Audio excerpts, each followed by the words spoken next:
Hello, everyone. Welcome back to Plotlines. I'm your host, Connor, and today we have an absolutely wonderful guest here in person. I think we've only had how many in-person interviews have I done so far? Because I think maybe 3 or 4. So you're three or fourth for in-person podcasts. I have a former state rep. As well as former Republican candidate for governor and for Congress, Jeanne Ives. Yeah. Welcome to the podcast. Well, thank you for having me on. I'm excited about this, Connor. Wow, it's great that you have this. I love the name. How did you come up with Plotlines? Well, my brother basically told me that I needed to name my podcast something that would cover kind of everything that I would want to cover. It needed to be broad enough. And I didn't really want to use my name like like a lot of people use their name, mostly because when I started the podcast, I had literally no name recognition. So that wouldn't really help in any capacity. And it's not like someone was distributing my podcast that would, boost my reach. So I basically had to just try and go as creative as I could think of. And since I love stories and pretty much everything can be a story, everything has a story element to it that I like or that I like talking about. That's so clever. So yeah, that's it's a great name. Yeah, that's where it came from. Yeah, I have just a boring podcast, The Real Story with Jeanne Ives. Well, you have name recognition. So I do. So that's part of the reason we put my name in there. Exactly. But I love the name Plotlines. It's really cool. Thanks. Also, you run Breakthrough Ideas. I do. Will you tell us a little bit about that? Sure. So Breakthrough Ideas came out of my failed race for Congress. I figured that people didn't really like the policies that my opponent supported, like, tax increases and all sorts of government subsidies to big business. And just a lot of the renewable energy stuff that doesn't actually work. That's a whole nother podcast if you want to do that one. But I mean, I just figured that, he was all in for defund the police, you name it. I just figured they didn't like what he was selling, but they didn't know what they didn't know about policy. And that's what I kind of find about a lot of people. A lot of voters. A lot of voters don't connect the dots on policy. And then they wake up one day and they say, hey, I'm just going to leave the state of Illinois because I can't afford my property taxes. And I'm tired of this and, all that other stuff. And it seems so unfair here. And so they just leave rather than realizing that in many cases they voted for what Illinois has become. Also, yeah. So we're there. So Breakthrough Ideas is there to connect the dots on policy, politics, and the politicians who put it all together so that we have a more informed voter. And we're also there to help organize and motivate the grassroots to affect change. That's great.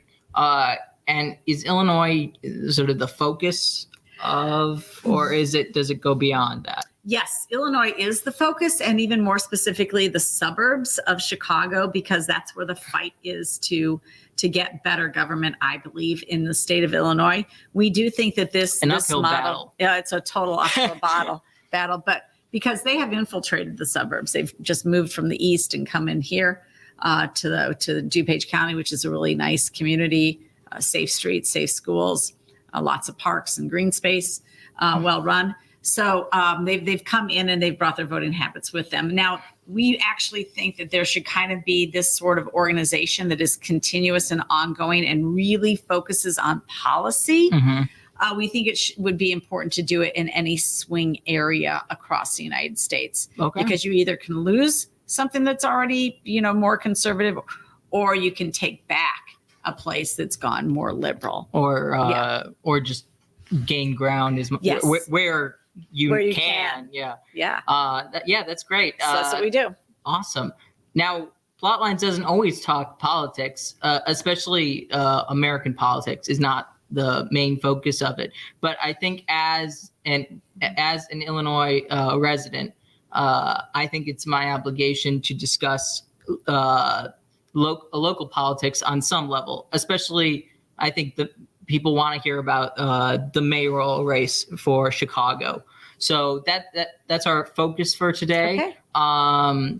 So I covered Lori Lightfoot's downfall on the day that the day after she lost her catastrophically embarrassing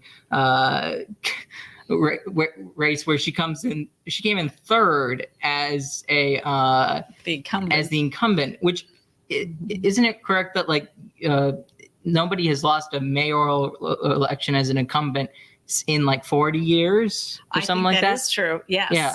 So tell us about that. Like, how wild is this? Like, what happened? Well, I'll be honest with you. I wasn't surprised. First of all, there were a lot of candidates, so your vote was already going to get split up. And then Lori Lightfoot had become very toxic to people. People basically put the blame on all of Chicago's problems to her.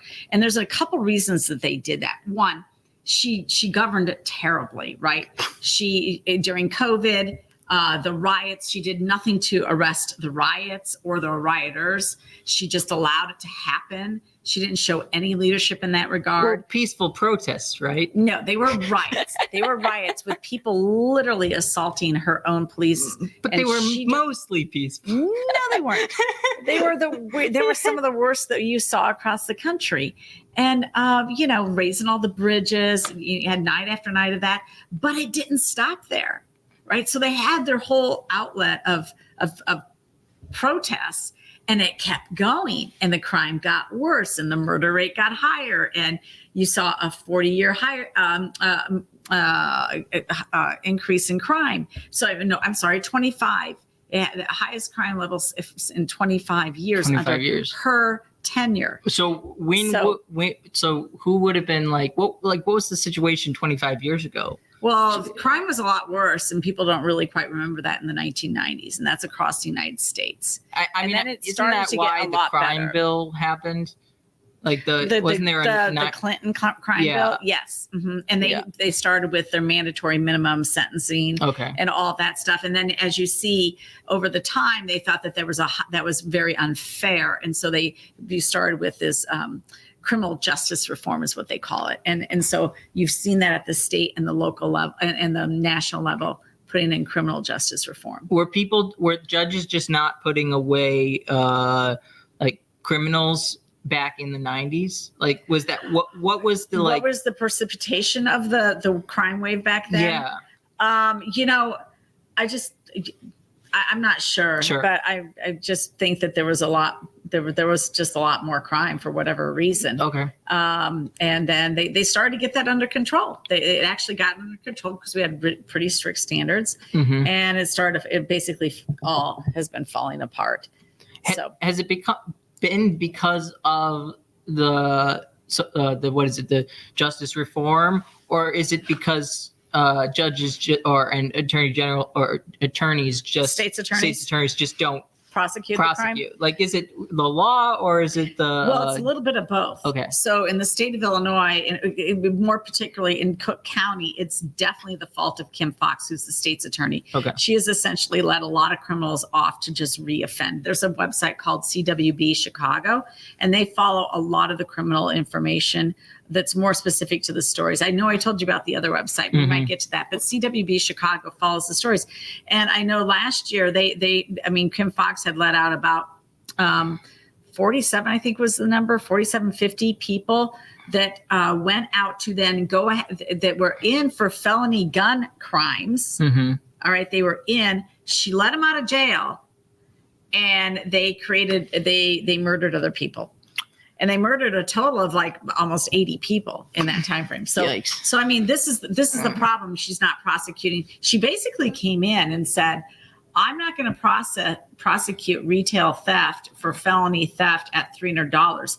You have to steal $1,000 before I'm going to prosecute you for retail theft. Well, why do you think Target stores have left south suburbs? Because people just go in there and they just loot and they don't get nothing. They know nothing will happen to them. I saw a picture of this online. I don't know where it was located, but I saw that certain places now have items behind locks. A lot of places do. You'll find it a lot in your convenience stores, in your Walgreens, CVS. They'll have a lot of items that used to not be behind lock and key or locked up. Okay. That's true. And that's around Chicago? It's everywhere. Okay, it's everywhere. I've even noticed it here in our hometown. Okay. So Gotcha. Yeah. So So Lori Lightfoot, essentially. Yeah. I mean, so the crime was out of control. She did nothing about it. Then she didn't protect the police, especially, I don't know if you remember that the riot that they had at the Columbus statue.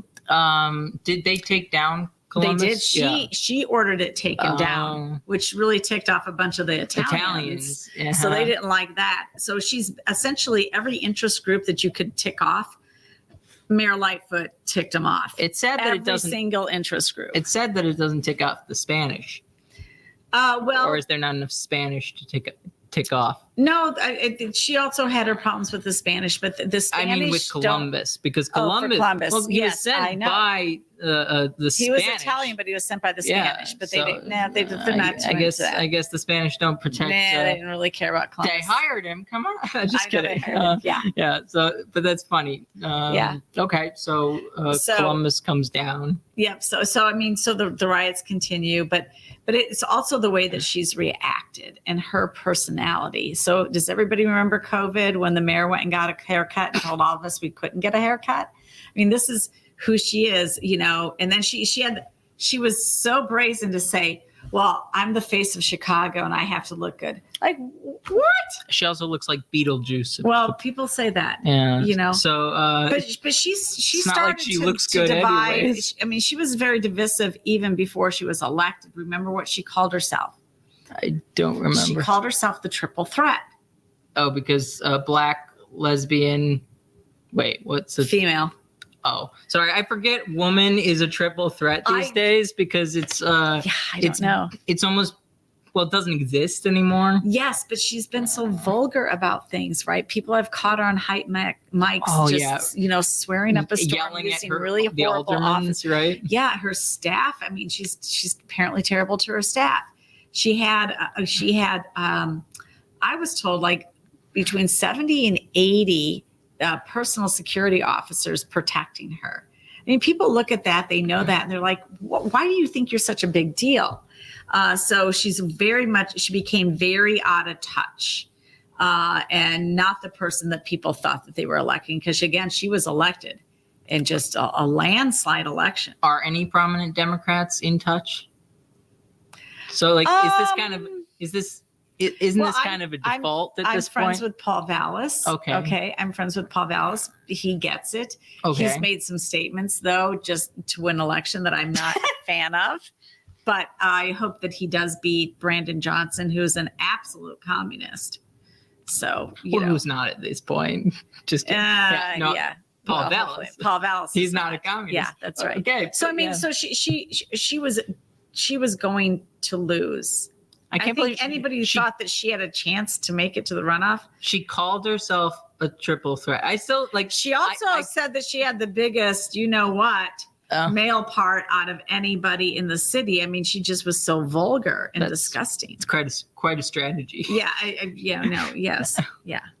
But so she lost substantially. Mm-hmm. Did she win like 20%? What was the percentage? I don't even think she got 20%. I think maybe she got 13. Okay. I think I don't know. That's sticking in my head. And that was still because that was still think third. about Paul Vallas only got, I think, 32%. Yeah, that's so the vote was very divided up. Yes, but I don't know. Tim Pool talked about this when it happened. He just looked at like the demographics of the election and Chicago, and he kind of just said basically everyone voted based on like skin color at that point. Is that or at least culture or something like that? Yes, I would say that was true in the primary. Okay. But that's not going to be the case in the election that's coming up in a few days. Okay. That makes sense. Yeah, because now you only have a choice of two. Well, yes. They have to vote for somebody. And it is interesting how they've gotten their own particular alliances together. And that's actually very interesting. So I just heard on the radio coming over here that Paul Vallas was endorsed by 100 Hispanic pastors. Oh, yeah. So that is a nice countermeasure to his opponent, Brandon Johnson, the Chicago Teacher Union's, pick. the communist in this whole stage. That's self-acclaimed, by the way, the communist in this stage. He got the endorsement though of Chuy Garcia. So they both got their Spanish element, and a lot of people think that the Spanish vote is what's going to be the tipping point. But more than I think personally, it's really all these local elections come down to is turnout. Who can turn out their base? Who can turn out their people? So you can have people that, trust me, this has happened. Oh, I support you. You're my guy. And then they just don't even vote. I don't get that mentality. They don't vote. I don't. I really don't understand that. So it's who can actually pull them to the poll. Yeah. Who's got the best ground game? Who can collect up those ballots and get them in on time? This is for everyone watching. They should know, if they've watched the podcast for a long time, this is why I don't like democracy, because it doesn't make any sense. A benevolent dictatorship? No, I want I would prefer a republic with a aristocracy with a monarchy, just as Aquinas and Aristotle would have it. Okay. So a mixed government, because right now in the federal level, at least, we have a democracy. We are a republic. We are a representative republic. Well, no, but I'm saying the representative part is more. It's not so. It's election. It's by the majority. Word from our affiliate, Bishop Jeanne Rosaries. You've probably worn through the chain of your cheap plastic rosary. Other rosaries simply can't stand up to the wear and tear of everyday life. Bishop Jeanne rosaries are made of solid metal beads and paracord to withstand any condition, and are backed with a lifetime warranty. Upgrade your rosary to a Bishop Jeanne rosary made to fit your lifestyle, or buy one for a friend. Each rosary sold supplies 2 weeks of food for a school kid in Uganda. You use the exclusive link down below to help support our efforts here at Plotlines. The link will take you to jeannerosaries.com. Be sure to use the code Plotlines10. With the majority of people not participating in sort of the mayoral election, it just seems that the purpose of democracy is undermined. So, but let's... Yes, but it's people's choice to not participate. Mm-hmm. And if they don't participate, then they get governed by everybody else who's voting, and they may not like some of the decisions that those voters make. My concern is just that it's that may be an untenable government, that will end up just moving further and further into chaos and collapse. Well, that's the beauty of the United States, quite frankly, is the fact that we have the federalist system, so that you can learn from what other states are doing. And I actually believe that Illinois will only be saved from its own bad decisions by enough states showing us the way, showing how to put in the right tax policy, how to run schools correctly. One of the biggest issues going on right now is in schools, of course, but it's this educational savings accounts. And so you've seen Iowa do it. Arizona famously did it first. Florida's had a system, but now they've expanded their ESAs. Ohio's jumping on board. There's a number of states that are getting into this educational choice thing. And that's going to lead the way for Illinois, because as Illinois falters or loses citizens and businesses, they're going to look to other best practices in other states, what's happening. So it's a good thing for us. It's good that we have these systems. So when one particular state is taken over by the tyranny of a majority that doesn't seem to be very informed and is more tribal, and that they're voting their party rather than their best interests. And we can prove that with policy after policy after policy. But you can talk to people to death about policy, Connor, and the truth is they don't care. They don't care. They maybe are a single issue voter. Like, I only care about what my public union says. I only care what the teacher unions, who the teachers unions tell me to vote for. I only care about abortion, whatever it might be. They're very tribal voters in the state of Illinois, in the area where it matters, because 2/3 of the population is right here in Chicago and in the suburbs. So as long as that's the case, and people are going to vote their tribe or their one special interest rather than just overall good government, we're going to continue to lean farther left in the state of Illinois. And it's pretty bad already. Gotcha. Have you ever heard of the NPC meme? I have not heard of that meme. Okay, so basically it's usually this gray guy, like this kind of like a stick figure, basically. Okay. And basically he doesn't have any thoughts himself. So like it comes from video games where there are characters that I don't. That's okay. A lot of video games. I'll explain it to you. So it's so you don't have, so when you're playing a video game, you're playing as a character. But there are other characters you run into that like Mario Kart, and I want to be Mario. Okay.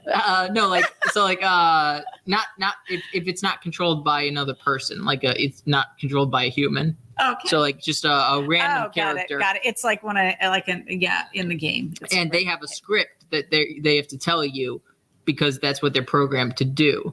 So the NPC is that person. Is the person who has a script that they're supposed to follow, but they don't have any of their own ideas. And that's kind of... Yeah, it sounds like a lot of voters. Yes, exactly. So it's kind of a joke or kind of an insult to be like, you're really an NPC. You don't really have... I think voters want to be informed. I think that it depends on what they're listening to. Mm-hmm. In a lot of cases, again, they're listening to whoever is their friend set, who they work for. All of that is apparently more important sometimes than just actually looking at the policy. So that's really hard. What we're trying to do at Breakthrough Ideas is break through the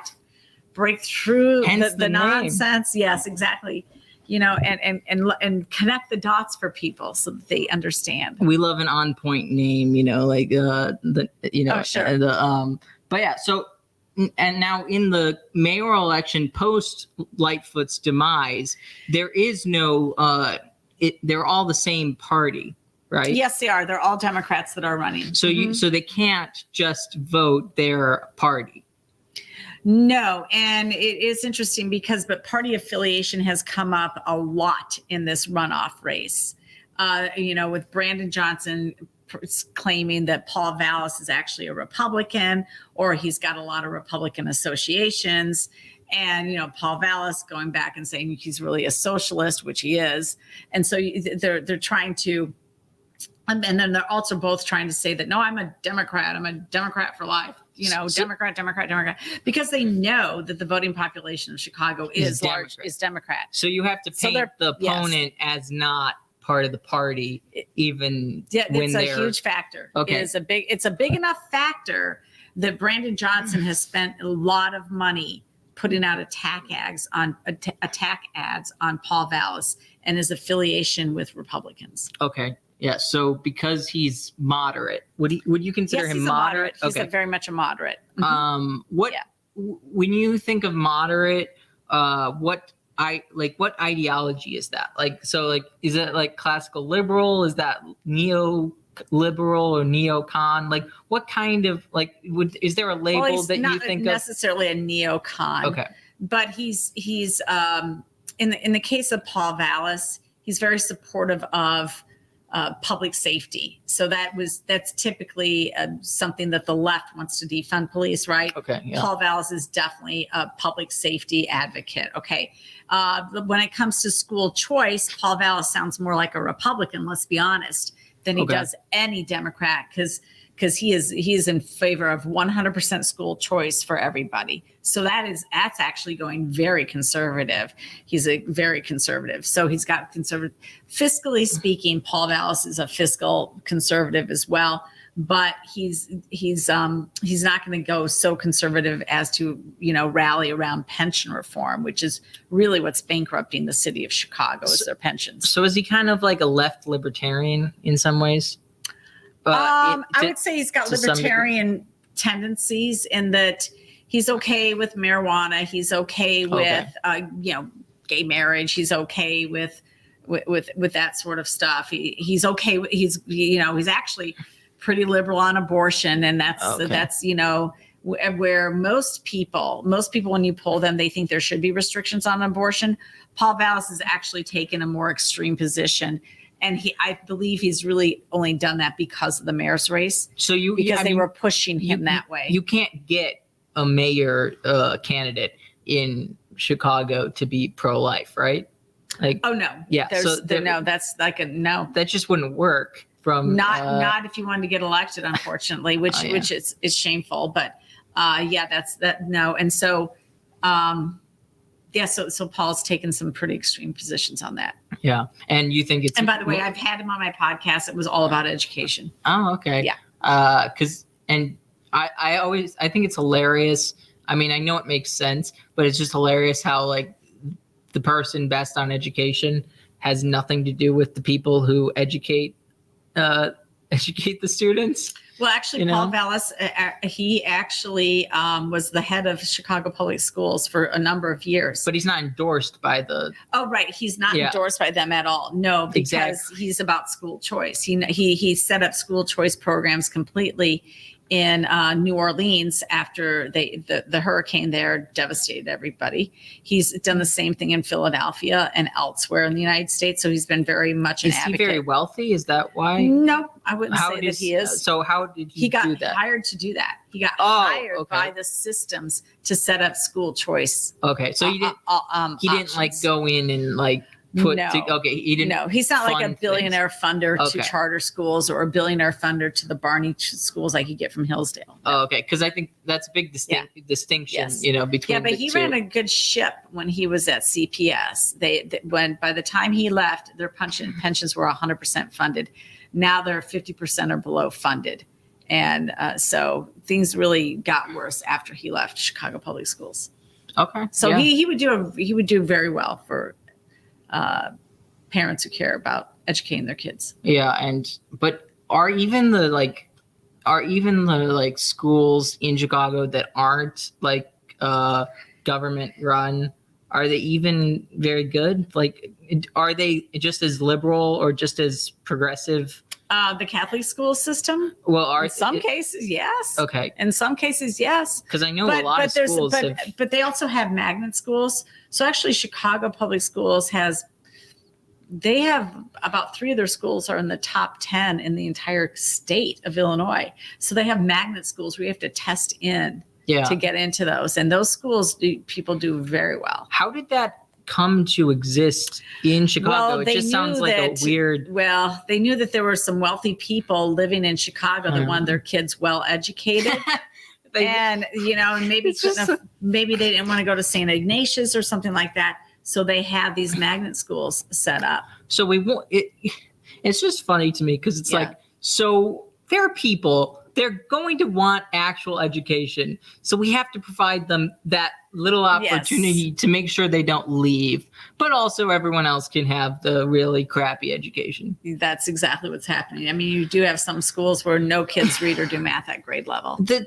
That's such a consistent thing in society, not just in government, that kind of it's spread in a lot of different places where it's not really about the people. It's about how public opinion. It's all about how you are viewed. And if you're viewed negatively. Well, that's what people miss about a political campaign is you do have a political operation, but it's really a marketing campaign. Yeah. To get elected is a marketing campaign. I mean, podcasting is a marketing campaign too. Sure, it absolutely is. You got to market your podcast. Pretty much everything at this point is a marketing campaign. Marketing matters, right? Yeah. I mean, there was one point when marketing didn't exist, but because like before the printing press and stuff like that, you couldn't really market. But I mean, there was probably a way, Probably a way. But it was much more personal. Yes, personal. Much more personal. Probably was better in some sense because I don't know how much people are convinced by facts. Exactly. It seems like most people are. But we've got to believe that, though. We've got to believe that the facts matter. We got to believe that the truth matters. Well, I think it matters. I think it does. I think you've seen a lot. I think you've seen a lot of that happen with COVID. I think when people started to realize some of the COVID games that were being played, they stopped wearing their masks. right? They stopped taking the boosters. You can't give those away now. I guess that happens Right? more when it So- personally affects you, though, right? For sure. If it doesn't Yes, personally that is affect true. you, that facts is- don't really convince you. And even when it does personally affect you, you think that the solution isn't what the solution is. So I would say that's the true with crime, right? Okay. So Are we going to get into? we can get into crime, but I mean, here's the deal. Unless you're the one who's carjacked, you might just think, I'm not worried about it, right? But when it happens to you personally, whoa, It's a big deal. It's a huge deal. Wait, did you hear do you know who the Young Turks are? Yes. Okay, didn't that happen to the Anna Kasparian? She got I didn't pay like attention to that. mugged or something, and she has had a substantially different. She's had an epiphany. Yes, not entirely, but she's definitely she said more reasonable things over the past like couple months ever since that happened. And there was one time when California lost power. Yes. And she lost power, and she was complaining about how she lost power, but is she somebody you obviously follow? Not like, it's more like people talk about her that I follow. I don't really follow her because the Young Turks have never been my cup of tea. Okay. But it's kind of like Dave Rubin. He was one member of the Young Turks too before he broke off and did his own thing. So like, I don't. Maybe there's a pipeline from the Young Turks to common sense. To common sense. I don't know. We'll see. It probably just once the founder makes that leap, then it will be it will be kind of funny or dramatic. Yes. But also the Young Turks, he probably wouldn't be able to use that term on the. So we're back to the side. facts matter, Sorry, right? yes, the facts matter. So that's why censorship is such a problem. Yes, indeed. Right. Because you can't get your messaging. You can't get no. If everyone is flooded with the same messaging, they're going to believe that there's only one viewpoint. And then unless they look around them and they're like, really? Well, yes. I need to go down the aisle one way in the grocery store and stand 6 feet apart. It's like 1984. And then and then that's not what's happening elsewhere. It's insane. Or like Fahrenheit 451, firefighters burning books. Yes. At least in front of you, that will make no sense. But until it's right in front of you, right? Yeah, exactly. And people, but one of the things is like AI is making it harder to tell what's real and what's fake. So that's going to be even more difficult. Well, how do you think that's going to affect things going forward? I think it's a little concerning. I'm very concerned about AI. I think I get creeped out just, when things pop up on that I've searched for, and then something pops up in my news feed at my Facebook page. That's a little creepy. That's smaller compared to. Yeah, that's tiny. That's tiny. It's tiny, right? So, but like, have you ever used the chat bot? No, I have not. Oh, okay. Should I try that? It's funny. It's definitely entertaining to some degree. You can make it make poems, which is kind of weird. Like, it's an interesting thing. Maybe it's kind of a trend to like use it on the internet. So maybe you should do that for maybe I should do that for a podcast. Yeah, I think. Okay, maybe we'll do that. Have fun. I think that'd be fun. Yes. Yeah, mine tend to be too serious. Yeah, kind of lighten it up. Lighten it up, because otherwise people get too depressed by the news. But yeah, no, it's just that's kind of interesting too, especially in the context of convincing people of what's true. If you're seeing things that aren't true, how are you even going to distinguish from truth, fact, or fiction? Right. So it's a minefield. Well, do you have any projections or anything? How do you think this? So it's really well, I think it's going to be a very tight race here. Okay. I think it's. I was reading somebody else's analysis. They said it's going to be maybe a 15,000 vote difference, and you're talking about probably there's going to be about 450 to 500,000 votes that will be cast, probably 450,000. But it really matters on turnout. They're saying if there's a large turnout, that it probably will be, the victor will be Brandon Johnson. Okay. If there's a lower turnout, it will probably be Paul Vallas. So lower turnout. Yeah, probably most likely. And so they that's really depressing. Well, it is depressing. It is overall. But I mean, the one thing you cannot discount is the fact that the teacher unions are supporting Brandon, and the teacher unions know how to get their people out to vote. Yeah. They're experts at it. They've been doing it for decades. Well, and so they're really, I mean, that's a big hurdle to overcome. Paul Vallas has gotten some really great endorsements. He's built a really nice coalition of folks that I think he's got a broader coalition. So if those coalitions all do their piece of the work and show up, he can win. Would school choice break the power of the teachers union?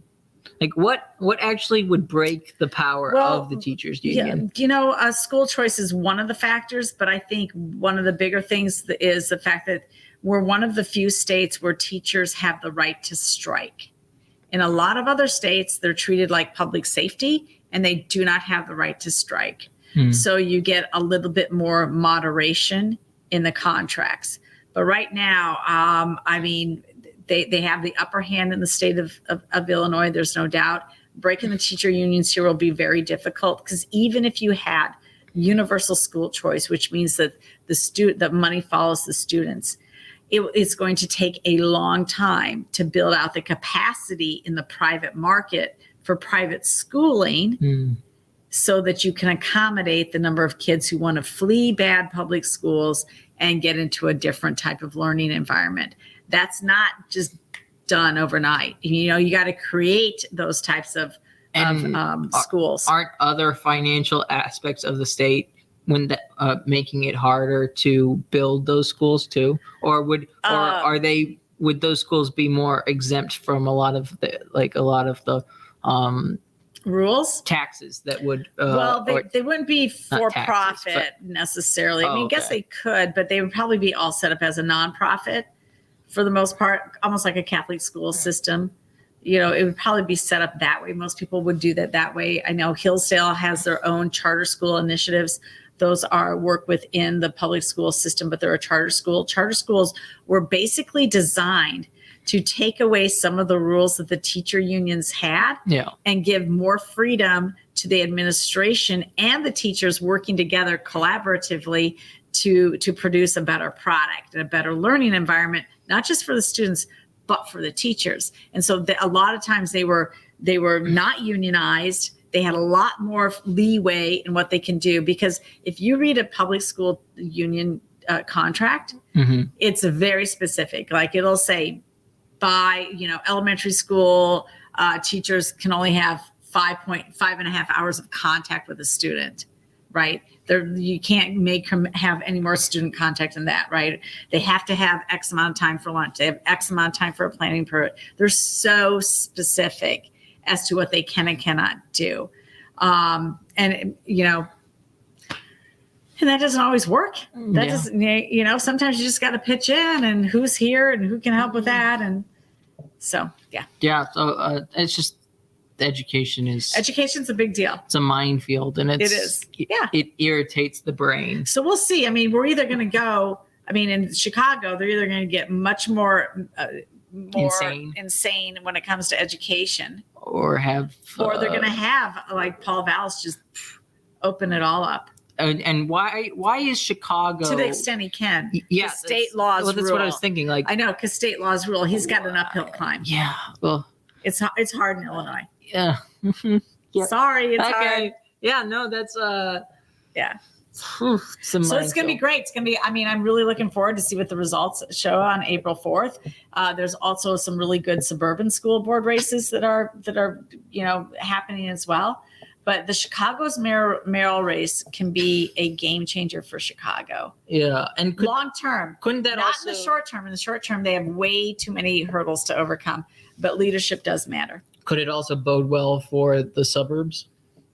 Absolutely. Yes. Okay. Yeah. So I think that's. It could also bode bad for the suburbs. Yeah, well, to be honest, at this I mean, if point, things get worse with Chicago, I'm not sure you things. still have a lot of people that go to Chicago for work from the suburbs. So if things get worse under Brandon Johnson, I mean, there's going to be people fleeing the suburbs too to other states.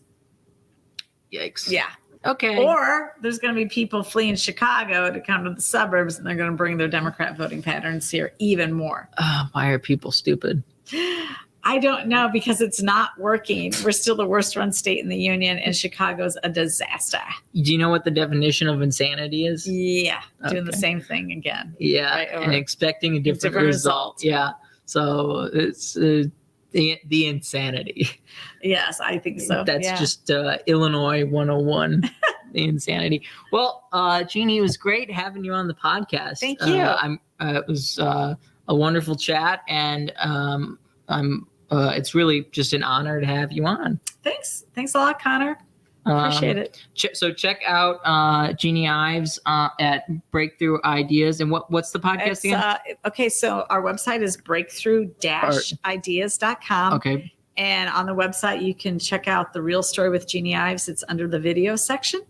And you can also sign up for our newsletter. If you sign up for our newsletter, it generally comes only once a week. We don't inundate you unless we have something red hot that we want to tell our people who follow us.